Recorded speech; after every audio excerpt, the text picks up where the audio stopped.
What's up, guys? Today I'm going to be explaining what a Rockered ski is, why you might want one, and why I keep one in my quiver, what the benefits of it are, and everything else you need to know. So stick around.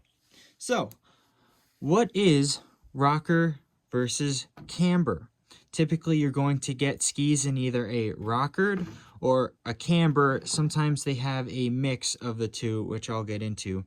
But simply, all that a rockered ski is that there's basically a flat underfoot. So the shape of the ski laterally is flat underfoot and the tips come up, almost like a smiley face or a banana. So it's going to be flat underfoot, tip and tail curve up off the snow, making it less edge overall on the ski itself. Less edge touching the snow, I should say, on flat groomer conditions.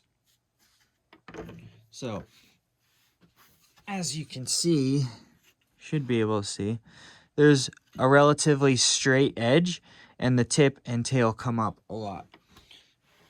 And you can see here just how much that tip comes up. Like, this much of the tip is off the snow on groomer conditions, compared to a camber ski where there's an arch under the foot pushing the tip and tail into the snow. And I'm gonna show you guys this to illustrate it best. Can you see that cut? See how there's a curve, the tip is lower than the center? And what that's going to do is push the tip and tail into the snow and give you more edge contact. So on this tip, you can see there's not as much curve, and starting about here, the tip is going to be contacting the snow all the way through to a similar position on the tail. So that's all that camber versus rocker means. And there's definitely some advantages and disadvantages to each. Today we're going to be focusing on the advantages and disadvantages of rocker. So with rocker, it's mostly made for soft snow skiing, being playful, being buttery, being forgiving. Because there's less edge touching the snow, it's going to be easier to turn. It's going to be typically a softer ski, especially tip and tail, because you have not a lot of tip and tail edge touching the snow, but typically also these types of tips are made softer and smoother transition than something like a cambered ski. So what that really does is the hookups are a bit smoother, but also the edge hold is less strong. So you're going to be skidding a lot more. You're going to be, not to say that you can't carve them, but they're not made for carving. They're made for skidding, or they're made for mostly floating on soft snow, powder snow, slush snow. These skis are made for soft, good conditions, and what they're going to do is help pull you up out of that soft snow, keep you on top of the snow. If the snow's chunky or lumpy or chundery, skied out stuff, what it's going to do is keep you on top of the crud, but also because these tips are so big, has a long transition and are soft, they're going to work as shock absorbers to absorb all that bumpiness before it reaches your foot. Because the tips are out so high, they're just going to be bouncing around and absorbing everything. So these are really made for powder skiing, tree skiing, short, very short turns, as short as you can. It's not the same as radius, but the edges want to break free easier, so they feel easier to turn.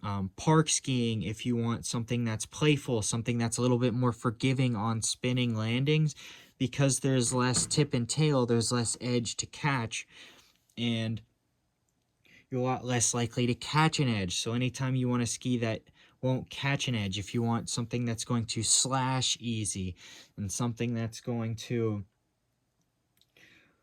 be able to do the short, quick turns, Rocker is the best thing to get because it's just more of a playful, fun ski.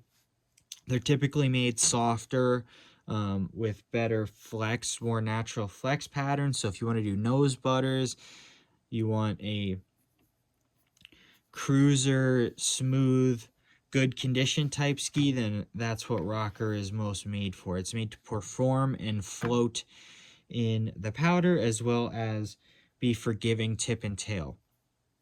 Where these don't work well is on icy terrain, very firm terrain, and on carving. The major drawback to having that tip and tail rise is that because you have so much less edge and your tips and tails are out of the snow essentially on groomers, you get much less edge grip. And carving skis, these skis are harder, not just because they're wider, but also because of the shape. And they don't hold edges as well. They initiate late, and they don't hold the edge all the way through as well. Not to say that a good skier can't drive them, but they're just not going to hold up as well. To carving, they're not going to perform as well. Additionally, because it's a softer ski, it's also not going to want to carve as well because it's just so soft that it's not going to want to hold the edge quite as well. It's not really going to have that drive and that set like you would want out of a good carving ski. Another drawback that these types of skis can have is that they could be, people complain that they could be noodly or too soft.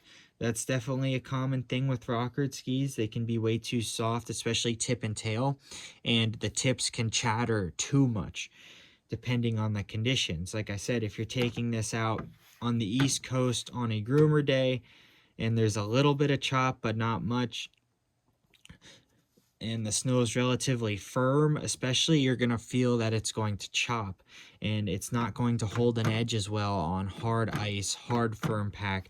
It really is a softer snow ski, and typically a lower snow or a slower skiing type of ski. Not to say you can't charge, but if it's too soft, it's not a charging ski. You would want a little bit more spine in there. So either like a hybrid of the two or a stiffer underfoot Rockered ski could do that too. These are relatively stiff underfoot, which is why I like them, because they have a piece of metal that runs the length of the ski. And the tip and tails are very soft, so it's a good middle ground. But I won't take these out if it's icy, not just because they're wide, but because of the shape and design. I definitely don't get the edge grip that I like, and it can be a little bit sketchy on like bulletproof glass ice, or, you know, if you ski the East, you know what I'm talking about, just very firm ice. They really want something that's soft. Where camber is going to help you out, and we'll just touch on this, it's like I said, when you want to carve, when you want to be good in icy conditions, when you want to make long turns going fast on smooth groomers, that's what camber is made for, because there's so much more edge touching. It allows you to really set those edges better, really rail into those turns, and really get that ski over. And the ski is stiffer usually, so it's going to push back and really be able to hold and drive that edge. So camber ski, you should have both in your quiver, but it just depends where you ski, what you ski, and when you like to ski. The camber ski can be good, are typically better for all mountain skiing and for for all mountain skiing and for carving, but they do have a lot of park skis. Like this is a park ski, and they make a lot of park skis camber because they're more jump oriented. You can set a hard edge off a jump if you're doing jump tricks, like hard or big jump tricks. So that can be very helpful for that, but they're a little bit less forgiving on the landings, in my opinion. A Rockered ski, why would you want a Rockered ski?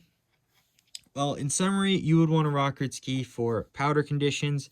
If you want a more playful ski, a softer ski, something to do nose butters on, something that's going to let you skid and take shorter, tighter turns. It's not the same as radius, but in my experience, the tip and tail will wash easier even on the bigger skis, because if you think about it, there's less ski touching, there's less edge touching the snow. So even though this is a 180 ski, it's going to feel and turn more like a 170 ski, because that 10 centimeters is off the snow. It's actually not touching the snow.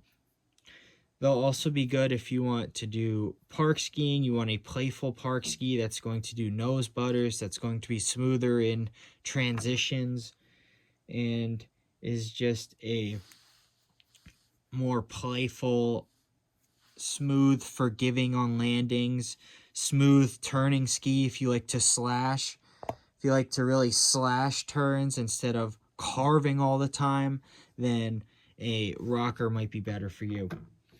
So, with that, if you have any questions, leave them in the comments down below. I'll be happy to answer them for you. And please subscribe, because I do all this for you guys without any sponsors. Just trying to help people with their skiing. So with that, I'll catch you guys out on the mountain.